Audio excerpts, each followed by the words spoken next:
Of success. तो हम कुछ क्वेश्चंस प्रैक्टिस कर रहे थे, तो आगे उन्हीं क्वेश्चंस के सीरीज को कंटिन्यू करते हैं। ठीक है, देखते हैं फर्स्ट क्वेश्चन क्या है। दो संख्याओं का गुणनफल 24 है और उनके वर्गों का योगफल कितना है, 52 है। तो हमें उन संख्याओं का योगफल बताओ। तो आप मान लो वो संख्या x और y है, ठीक है। तो दोनों का गुणनफल मतलब x y का गुणनफल कितना, 24 दिया गया है, और उनके वर्गों का योगफल मतलब जैसे ये वर्ग हो गया, ये वर्ग हो गया, x का वर्ग y का वर्ग, और दोनों का योगफल कितना दिया है, 52। आपको दोनों संख्याओं का योगफल ज्ञात करना है। ठीक, दो संख्याओं का गुणनफल दिया है, उनके वर्गों का योगफल दिया है, आपको दो संख्याओं का योगफल निकालना है।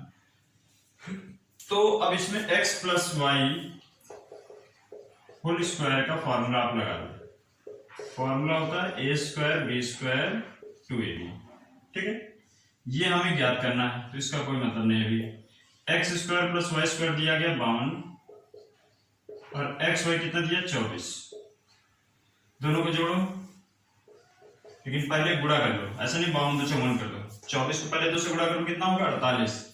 तो 48 प्लस 52 कितना हो जाएगा, इधर क्या चल रहा था, स्क्वायर। 48 52 कितना होता है, 100। ठीक है, 48 8 60 52 8 60 40 100। तो ये किसका स्क्वायर है, अगर आप इधर स्क्वायर हटा दोगे तो अंडर रूट लग जाएगा, और ये किसका स्क्वायर होता है, 10 का। ठीक है, तो ऐसी संख्या कौन सी होगी जिसका दोनों का योगफल 100 होगा, ऐसी संख्या 10 होगी। तो इसका सही आंसर होगा पहला ऑप्शन। ठीक है, तो आप क्वेश्चन को पहले इक्वेशन फॉर्म में बना लो और उसके बाद एक सिंपल सी आइडेंटिटी लगा दो, a plus b whole square, answer आसानी से आ जाएगा। ठीक है, ऐसे पढ़ोगे वर्ड प्रॉब्लम में तो थोड़ा सा प्रॉब्लम आ सकता है, बाकी क्वेश्चन कुछ भी नहीं है, बिल्कुल इजी है। अब देखते हैं इस क्वेश्चन को। यदि एक समांतर चतुर्भुज के विपरीत कोण ये दो दिए गए हैं, तो x का मान बताओ। तो ये याद रखना, समांतर चतुर्भुज में हमेशा विपरीत भुजाएं और विपरीत कोण बराबर होते हैं। ठीक है, तो ये विपरीत कोण दिया है, तो इसका मतलब ये दोनों क्या होंगे, बराबर होंगे। तो हम यहां पर लिख सकते हैं कि 3x प्लस 5 किसके बराबर होगा, 65 माइनस x के। अब माइनस वाला x इधर आ जाएगा, प्लस x हो जाएगा, और ये प्लस का 5 उधर आ जाएगा, माइनस 5। तो इन दोनों को जोड़ो, कितना हो जाएगा, 4x। इन दोनों को करो, कितना हो जाएगा, 60। तो x का मान कितना आ जाएगा, 60 को 4 से भाग कर दो, कितना हो जाएगा, 15। तो इसका सही आंसर क्या हुआ, 15 डिग्री। ठीक है, कुछ नहीं था, एक सिंपल सा समीकरण उसको सॉल्व करना है। दोनों कोण बराबर होंगे समांतर चतुर्भुज के हैं, तो दोनों बराबर कर दिए। माइनस था, इधर आ गया प्लस का, ये प्लस 5 था, इधर आ गया माइनस 5। इन दोनों को जोड़ दिया, ये आ गया, इन दोनों को घटाया, ये आ गया। ये गुणे में था, इधर आ गया भाग में, तो भाग किया तो कितना आ गया, 15। तो x का मान क्या आ गया, 15। तो कौन सा इसका सही ऑप्शन हुआ, सेकंड। यदि 125 की पावर x बराबर 25/5 की पावर x हो तो 1/x की पावर 4 का मान बताओ। ठीक है, इस तरह के क्वेश्चंस को देखो कैसे सॉल्व करेंगे। अभी आप देखो 125 है या 25 है, 5 है, ये सभी कहने के 5 से रिलेटेड है। ठीक है, ये 5 के गुणज है। तो 125 ऐसे नोट कर देते पहले क्वेश्चन, 125 पावर x 25/5 पावर। 125 को क्या लिख सकते हो आप, 5 की पावर 3 है ना, 5 को 3 बार गुणा करोगे तो 125 आ जाएगा, और 25 को 5 के स्क्वायर लिख सकते हो, है ना। अब देखो सारा क्वेश्चन 5 5 में बन गया। इसको गुणा हो जाएगा, ये दोनों कितना हो जाएगा, 3x, और ये भाग में क्या हो जाता है, माइनस हो जाता है। ऐसे गुणा हो जाता है, ऐसे माइनस हो जाता है, 5 5 हट जाएगा, तो क्या बचेगा, 3x बराबर 2 माइनस x। ये 5 5 हट गया, ये माइनस x इधर आ जाएगा, प्लस x, तो कितना हो जाएगा इधर, 4x। ठीक है, ये माइनस का x था, इधर आ गया प्लस x, तो x का वैल्यू कितना आ गया, 4। तो x का वैल्यू आ गया 2/4 मतलब 1/2। तो x का मान कितना आ गया, 1/2। अब x का मान आ गया, लेकिन हमसे क्या पूछ रहा है, 1/x की पावर 4। तो 1/x की वैल्यू लिख देते हैं और उसमें पावर 4 लगा देते हैं।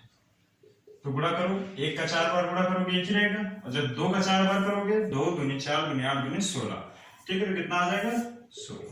तो ये ऊपर आ जाएगा, मतलब इसको आप 16 लिख सकते हो। तो इसका सही आंसर होगा ये लास्ट ऑप्शन। ठीक है, ये याद रखना कि इस तरह का कोई भी समीकरण बन के आता है तो आप पूरे को या तो किसी एक नंबर में बदल लो, या तो 3 में या तो 5 में, या तो जिसमें भी बदल सकता है, अपनी इच्छा के अनुसार नहीं होता। ये पूरा 5 में बदल सकता है, तो इसलिए मैंने इसको 5 बदल के x का मान निकालो, फिर x का मान रख दिया, तो फाइनल आंसर कितना आ गया 16। ठीक है, ये क्वेश्चन देखो क्या है, 1.3 स्क्वायर माइनस 2 इंटू 0.4 इंटू 0.9 और अपॉन में लिखा है 0.4 स्क्वायर प्लस 0.9 स्क्वायर का मान बताना है। ठीक, तो इसको मल्टीप्लाई करें, स्क्वायर करें, ऐड करें, डिवाइड करें, इतना सब नहीं करेंगे। ठीक है, इतना टाइम नहीं रहता हमारे पास तो एग्जाम में, तो इसको हम आइडेंटिटी के थ्रू लगाएंगे। कौन सी आइडेंटिटी, देखो x square plus y square की एक आइडेंटिटी होती है x plus y whole square minus 2ab। ठीक, ये आइडेंटिटी कोई नई नहीं है, जो आप a plus b whole square पढ़ते हो उसी में 2xy इधर आ गया, जो इधर रहता था वो इधर आ गया है। ठीक, x square plus y square का ये आइडेंटिटी हम लगा देंगे। अब ये लगाएंगे कहाँ, ये देखो नीचे लिखा है x square plus y square, इसको एक्स मान लेते हैं, इसको वाई की तरह मान करते हैं। तो ये जो ऊपर लिखा है अंश में, इसको लिखा रहने देते हैं, उसमें कोई बदलाव नहीं कर देते हैं।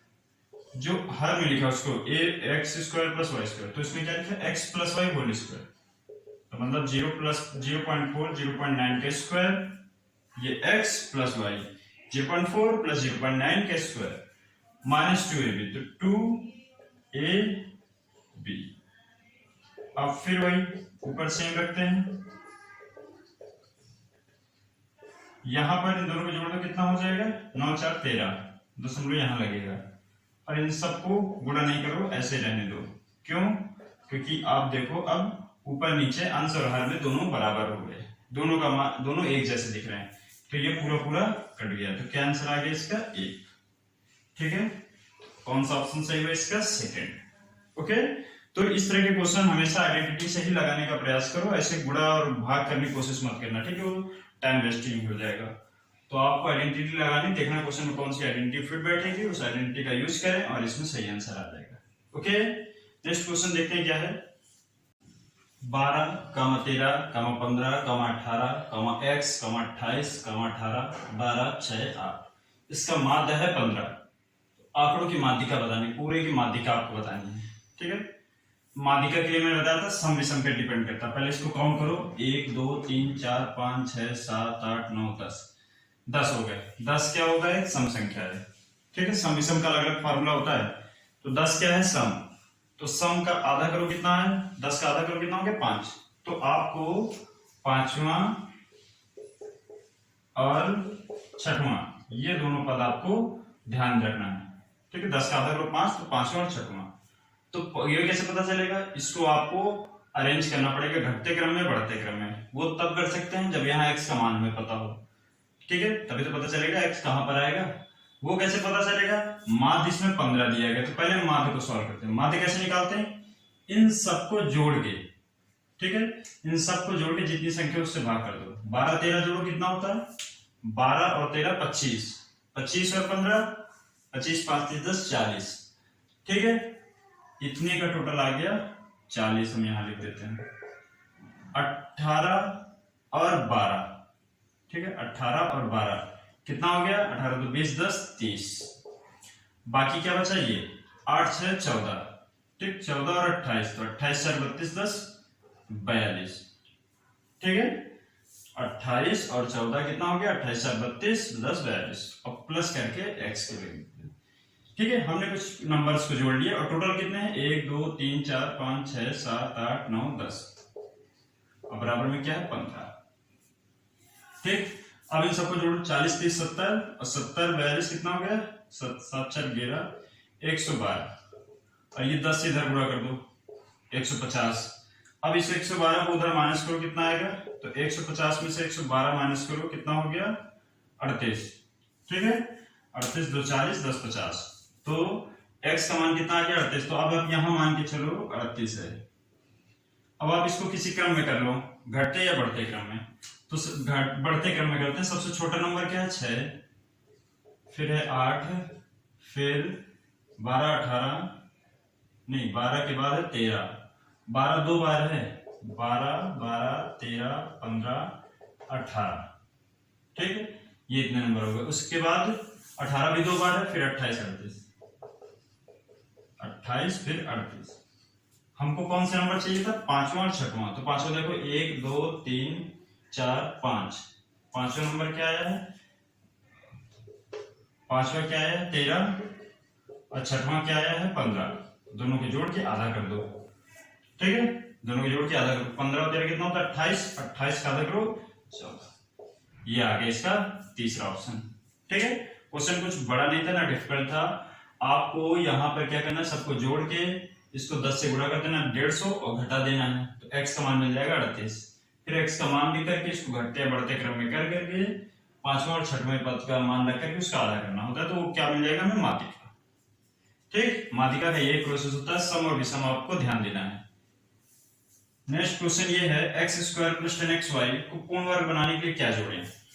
तो आप हमेशा याद रखो जो xy करके लिखा हो, जैसे ये x² है, यहाँ पर x है और एक नया एक चर राशि है, वेरिएबल है y, ठीक। तो आपको हमेशा इसका आधा करना है, 10 का आधा कितना होता है 5, ठीक है, और उसका स्क्वायर करना है, 10 का आधा 5 और 5 का स्क्वायर 25, ठीक।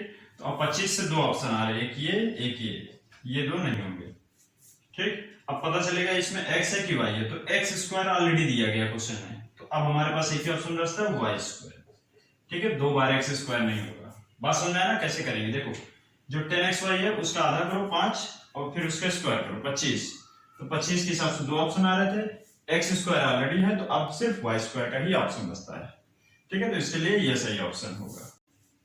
x तथा y के बीच संबंधों का दो समीकरण दिए गए हैं, ठीक है, दो समीकरण दिए गए हैं और आपको बताना है x y के बीच में कौन सा संबंध होगा, ये 4 ऑप्शन है, ठीक है। इस तरह के क्वेश्चन ज्यादातर बैंक के एग्जाम में पूछे जाते हैं, बैंक के एग्जाम में तो 100% इस तरह क्वेश्चन आते हैं, लेकिन एक उम्मीद है कि लेखपाल के एग्जाम में भी इस तरह के क्वेश्चन आ सकते हैं। तो इसमें कुछ कठिन नहीं है, कुछ ऐसा डिफिकल्ट नहीं है कि आप परेशान हो जाओ, जैसे बिल्कुल जैसे अभी तक सभी क्वेश्चन करते हैं वैसे ये भी होगा। पहले इस समीकरण को हल कर लेते। देखो x का मान इससे क्या निकलेगा, दो ऐसे नंबर आपको दिमाग में लाने हैं, इमेजिन करना है जिसका गुणा करे तो 21 आ जाए, जोड़े तो 10 आ जाए, ठीक। दो ऐसे नंबर जिनका गुणा करे तो 21 आ जाए, ऐसे नंबर 7 और 3 होते हैं, 7 3 21, 7 और 3 का गुणा करो क्या मिल जाएगा हमको 21, और अगर हम 7 3 को जोड़े तो हमें मिल जाएगा 10, तो मतलब ऐसे दो नंबर होते हैं 7 और 3, ठीक। तो इसमें x का मान आ गया 7 और 3। अब इसमें y का मान निकाल लेते हैं, गुणा करें तो 56 और जोड़े तो 15, ठीक है। 56 का गुणा करने पर तो बहुत सारे नंबर होते हैं, जैसे 14 को 4 से गुणा करो तो 56 आता है, लेकिन 14 4 जोड़ दो तो 18 हो जाता है, हमको चाहिए क्या 15, तो ये गलत आंसर हो गया। तो आपको ऐसे दो नंबर इमेजिन करना है जिनका गुणा करे तो 56 आ जाए और जोड़े तो 15 आ जाए, ठीक है। अब ये कैसे पता चलेगा, इसके लिए आपको पहाड़ा जो है जिसको टेबल बोलते हैं थोड़ा सा लर्न होना चाहिए, फिर आ जाएगा आसानी से। तो ऐसे नंबर 7 और 8 होते हैं, दोनों का गुणा करें 56 और 7 8 को जोड़ते तो 15, तो y का मान आ गया 7 और 8। अब देखो अगर हम देखें तो इसमें x का मान और y का मान एक बार बराबर है, अगर हम सिर्फ 7 7 की बात करें तो x और y का मान बराबर भी है, और अगर हम 3 और 8 की बात करें तो x का मान y से छोटा है, ठीक है। ये छोटे का साइन होता है, जिस तरह बंद होता है वो छोटा, जिस तरह खुला होता है वो बड़ा। तो 3 और 8 में बात करें तो 3 छोटा है 8 बड़ा है, और 7 7 की बात करें तो बराबर भी है, तो है तो दोनों ही मान, तो हम इसको दोनों मिला करके बोलेंगे, क्या मिला करके दोनों मिला के बनेगा x < y, मतलब छोटा भी है बराबर भी है, तो इसका कौन सा सही ऑप्शन होगा, फर्स्ट सही ऑप्शन होगा, ठीक है। इसमें दिया बराबर बराबर, इसमें दिया सिर्फ छोटा, इसमें दिया सिर्फ बड़ा, ठीक। फर्स्ट ऑप्शन होगा < y is the right option, okay. तो आपको इसी तरह क्वेश्चन सॉल्व करने हैं, कोई इसमें डिफिकल्ट नहीं है, बस आपको नंबर इमेजिन करना है। ये क्वेश्चन देखो क्या है, वह कौन सी संख्या है जिसके 60% में 60 जोड़ने पर स्वयं वही संख्या प्राप्त होती है। थोड़ा कंफ्यूज मत होना, कोई संख्या है उसका 60% निकालो और फिर उसमें 60 जोड़ दो, अगर वही संख्या आ जाती है तो वो उसका राइट आंसर होगा, ठीक है। 60% को आप 60/100 लिख सकते हो, 20 से काट दो 3/5, ठीक। तो अगर आप x मान के करोगे तो भी आ सकता है और ऑप्शन से करोगे तो भी आ सकता है, तो ऑप्शन से चेक कर लेते, मुझे लगता है ज्यादा आसान रहेगा। 100 का 3/5 निकालो, 100 का 60% कितना होता है 60 ही होता है, ठीक। और उसमें 60 जोड़ दोगे, 60 60 120, तो पहला ऑप्शन नहीं होगा। बात समझ में आया ना, 100 का 60% मतलब 60 और उसमें 60 जोड़ दो कितना हो गया 120। अब 250 का 60%, तो 250 का 60% मतलब उसमें 3/5 कर लो, 50 कितना हो गया 150, 5 से भाग किया 50, 50 गुणे 3 150 और 150 में 60 जोड़ दो 210, तो वो संख्या नहीं आएगी। मतलब संख्या वही आनी चाहिए, जैसे 250 लिया तो 250 ही आना चाहिए, तब वही सही ऑप्शन है। अब तीसरा लेते हैं 150, 150 का 60%, 3/5, 5 से काट दो कितना हो गया 30, 30 और 3 का गुणा किया तो 90, ठीक है। तो 90 और ये संख्या कितना है 60, 90 और 60 जोड़ दो 150, तो इसका कौन सा सही ऑप्शन हुआ 30 का। हमने संख्या क्या लिया 150 और उसका 60% निकाल के उसमें सब 60 जोड़ा तो संख्या आंसर क्या आ गया 150। तो मतलब 150 का 60% और 60 जोड़े तो 150 आता है, तो ये इसका राइट आंसर होगा, ठीक है। तो ऐसे ऑप्शन से लगा लोगे तो ज्यादा टाइम नहीं लगेगा, तो एक्सप्लेन कर रहा हूं, आप सॉल्व करोगे ज्यादा टाइम नहीं लगेगा। ओके, तो आज के वीडियो के लिए बस इतना ही रखते हैं, इतने क्वेश्चन रखते हैं, बाकी नेक्स्ट वीडियो में कंटिन्यू करेंगे। और जैसे मैं हमेशा बोलता हूँ वैसे आज भी फिर वही बात बोलूंगा कि अगर आप सॉल्व कर रहे हो, प्रैक्टिस कर रहे हो, फिर भी आपको कोई डाउट है किसी क्वेश्चन में तो आप जरूर पूछिए। Okay, so thank you so much for watching this video.